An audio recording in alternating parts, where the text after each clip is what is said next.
जय हिंद दोस्तों, आप सभी का गांव तक 3.0 में बहुत बहुत स्वागत है। तो फ्रेंड, जैसा कि आप सभी यहाँ पर देख पा रहे होंगे, सीआईटीएस एडमिशन 2025 आप सभी में से लगातार छात्र छात्राओं के कमेंट्स आ रहे हैं कि सर सीआईटीएस काउंसलिंग कब से शुरू है और मेरिट लिस्ट कैसे देखें और काउंसलिंग कौन कौन से कैंडिडेट कर सकते हैं। डिटेल में सारी जानकारी देने वाला हूँ। कम नंबर वाले स्टूडेंट्स को क्या करना है, क्या वो काउंसलिंग कर पाएंगे या नहीं कर पाएंगे, मेरिट लिस्ट कैसे देखें, ऑफिशियल वेबसाइट पे क्या अपडेट आया है, सारी डिटेल में जानकारी आप सभी को देने वाला हूँ। जैसा कि आप सभी यहाँ पर देख पा रहे होंगे, काउंसलिंग की जो, जैसा कि आप सभी को बताया, निमी के एडवर्टाइजमेंट में दिया गया था कि आपको trade wise cut off merit list जारी की जाएगी।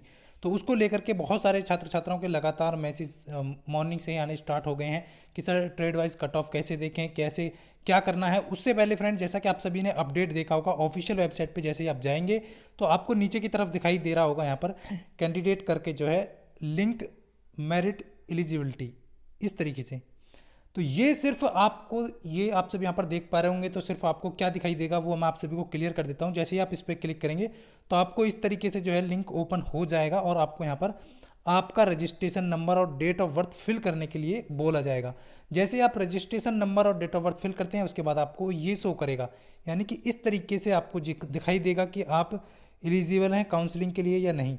ये तो फ्रेंड्स वही बात हुई। आप देख पा रहे होंगे जनरल कैटेगरी से 38 नंबर है और जनरल कैटेगरी स्टूडेंट को 33 नंबर कट ऑफ होता है, मिनिमम जो कट ऑफ है, यानी कि आप काउंसलिंग में पार्टिसिपेट कर सकते हैं यदि आपका 33 नंबर आया है जनरल कैटेगरी से। तो ये तो वही हुआ है, आप सभी क्लियरली देख पा रहे होंगे, यानी कि इन्होंने सिर्फ आपको बेवकूफ़ बनाने की कोशिश की गई है, बाकी कुछ नहीं है। आप देख पा रहे होंगे निमी वाले, जो मैं आपको क्लियरली कर देता हूँ, जो हेड ऑफिस में जो बैठे हैं, यदि आपको ट्रेड वाइज कट ऑफ आप मेरिट लिस्ट जारी नहीं कर सकते तो इस तरीके से जो है क्या ज़रूरत थी इस चीज़ की। आप यहाँ पर देख पा रहे हैं रजिस्ट्रेशन नंबर और डेट ऑफ बर्थ डालेंगे तो इसमें यहाँ पर वही देखिए वो सारी चीज़ें हैं जो कि मैं आपको क्लियर कर देता हूँ। यहाँ 27 नंबर है और आप सभी को पता है कि ओबीसी की जो कट ऑफ है मिनिमम कितना होना चाहिए, 29 नंबर। तो इन्होंने 27 नंबर पे इस कैंडिडेट को नॉट एलिजिबल कर दिया। तो वो तो पहले से ही था, उसको ये तो मालूम है कि cut off minimum cut off पे आपको 29 चाहिए, ईडब्ल्यूएस और ओबीसी कैंडिडेट है। तो ये तो फिर कौन सा आपने यहाँ पर कट ऑफ जारी कर दिया। ट्रेड वाइज कट ऑफ आप कह रहे हैं कि निमी पोर्टल पर अपलोड की जाएगी और यहाँ पर सिर्फ आप ये चीज़ दिखा रहे हैं कि आप एलिजिबल हैं नॉट एलिजिबल हैं। ये तो कट ऑफ से भी क्लियर है, आपकी नोटिफिकेशन में पहले से ही क्लियर था। बट आप सभी में से लगातार बहुत सारे छात्र छात्राओं के मॉर्निंग से कमेंट आ रहे हैं कि सर सीआईटीएस काउंसलिंग शुरू हुई है या नहीं हुई है, तो कैसे करनी है। जैसा कि मैं आप सभी को बता चुका हूँ, देखिए बहुत सारे छात्र छात्राओं को डाउट है, मैं आपका डाउट क्लियर कर देता हूँ फ्रेंड्स। सीआईटीएस काउंसलिंग कल मॉर्निंग से स्टार्ट होगी, 10 बजे से, आपको मान लीजिए 9:30 10 बजे स्टार्ट हो जाएगी और ऑनलाइन काउंसलिंग होगी। आप खुद से भी कर सकते हैं यदि आप अच्छे से कर पा रहे हैं, बट आपको समझना है गलती नहीं करनी है, क्योंकि एक सीधा एक काउंसलिंग ही नहीं है। यानी आपने कॉलेज सेलेक्ट कर दिया, उसके बाद आपको कॉलेज फीस पेमेंट भी करनी होगी, कॉलेज फ्रीज हो जाएंगे और आपको अपनी पोजीशन भी चेक करनी होती है। पोजीशन के टाइम पर यदि आप अप डाउन कर जाएंगे तो आपका कॉलेज जो फर्स्ट चॉइस था वो सेकंड हो जाएगा, सेकंड था वो थर्ड हो जाएगा। इस तरीके से आपको जो कॉलेज फर्स्ट चॉइस पर अलाउड कर दिया गया फिर आप उसको ना तो चेंज कर सकते हैं। ध्यान रखना, फर्स्ट चॉइस में आपको कॉलेज ट्रांसफ़र का ऑप्शन नहीं दिया जाता है। तो इन सारी गलतियों से आपको बचना है। जिस कैंडिडेट को फर्स्ट चॉइस नहीं मिलेगा, केवल वही कैंडिडेट कॉलेज ट्रांसफ़र के लिए अप्लाई कर पाएगा। तो ये आपको नंबर दिया है, यदि आप कराना चाहते हैं तो करा सकते हैं, वरना आप खुद भी कर सकते हैं। और आप सभी को मैं क्लियर कर दूं, सभी कैंडिडेट को 1000 रुपये फीस पेमेंट करना होगा, जो कि ऑनलाइन आप करेंगे तो वो उसमें 105 कटता है, 1008 कटेगा, किसी का 1005 कटेगा, इस तरीके से कटता है। तो आप जो है अपने अकॉर्डिंग भी फीस पेमेंट कर सकते हैं।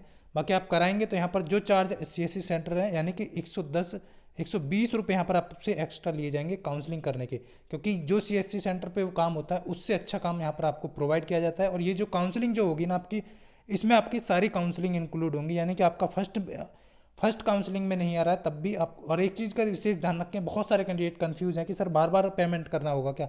बिल्कुल नहीं, आपको केवल काउंसलिंग फीस एक बार जमा करनी है, उसके बाद कोई फीस आपको जमा नहीं करनी है। क्लियर।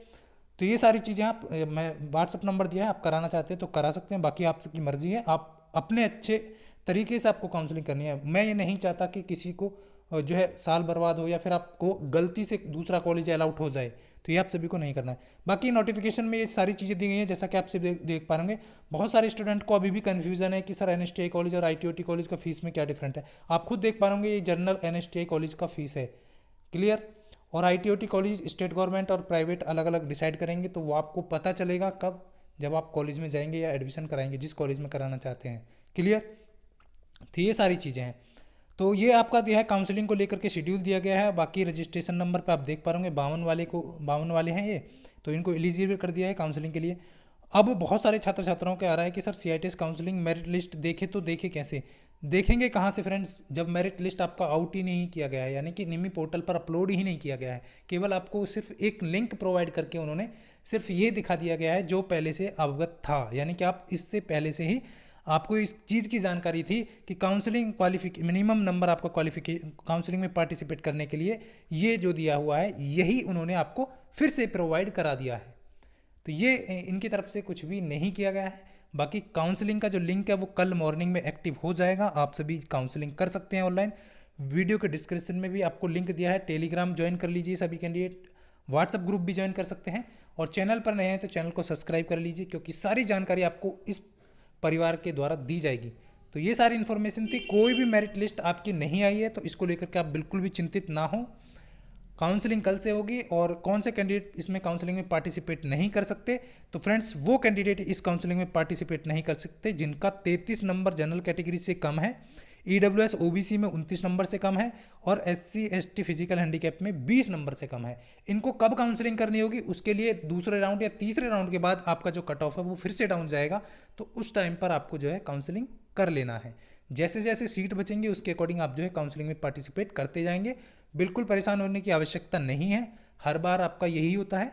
तो ये सारी जानकारी थी जो आप सभी को देनी थी। उम्मीद करता हूँ आप सभी अच्छे से समझ पाए होंगे। और बार बार फ्रेंड्स आप कमेंट ना कीजिए, हर किसी कैंडिडेट को आप देख पा रहे होंगे लगभग 250 के लगभग कमेंट्स लगातार पर डे आ रही हैं आपकी। तो जो जेन्युइन है उसी, यदि आपका कोई क्वेरी है वो जेन्युइन है तो तभी आप मैसेज करें। आप सभी को मैं बता चुका हूँ कि मिनिमम जो कट ऑफ है वो आपकी क्या है। यदि नहीं कर पा रहे हैं आप, जिन भी कैंडिडेट का नॉट एलिजिबल आ रहा है तो वो इसीलिए आ रहा है कि आपका जो मिनिमम कट ऑफ है उससे आपका स्कोर कम है। बाकी सारे कैंडिडेट आप अपनी रिक्स पे, मान लीजिए किसी कैंडिडेट का 34 नंबर है और वो 34 नंबर है और जनरल कैटेगरी से है, तो उसको क्या करना है, काउंसलिंग करना चाहिए या नहीं करना चाहिए, वो फ्रेंड्स आप खुद से डिसाइड करिएगा यहाँ पर कि आपको। देखिए रिस्क तो आपको लेना पड़ेगा, यानी कि 1000 रुपये जो फीस पेमेंट है नॉन रिफंडेबल है, वो आपको पे करने होंगे। हो सकता है आप 34 नंबर पे भी आपको मिल जाए, क्योंकि 27 नंबर पर भी मिल रहा है। और फिर जो है कट ऑफ जो है वो सेकंड या थर्ड राउंड के बाद डाउन भी जाती है, और स्पॉट राउंड में भी अभी तक जो है मैं आपको क्लियर कर देता हूँ 35, 34, 29 नंबर तक भी एडमिशन हुआ है। तो वो डिपेंड करेगा कि आप काउंसलिंग में पार्टिसिपेट कर पा रहे हैं या नहीं कर पा रहे हैं, कैसे कॉलेज आप जो है चुन रहे हैं, कौन सा कॉलेज आप सिलेक्ट कर रहे हैं, ये सारी चीज़ें जो है इस चीज़ पर निर्भर करती हैं। तो फ्रेंड्स ये सारी जानकारी थी जो आप सभी को देनी थी। उम्मीद करता हूँ आप सभी अच्छे से समझ पाए होंगे। यदि फिर भी आपकी कोई क्वेरी है तो कमेंट करके बता सकते हैं। मिलता हूँ नेक्स्ट वीडियो में, तब तक के लिए सभी को जय हिंद, वंदे मातरम।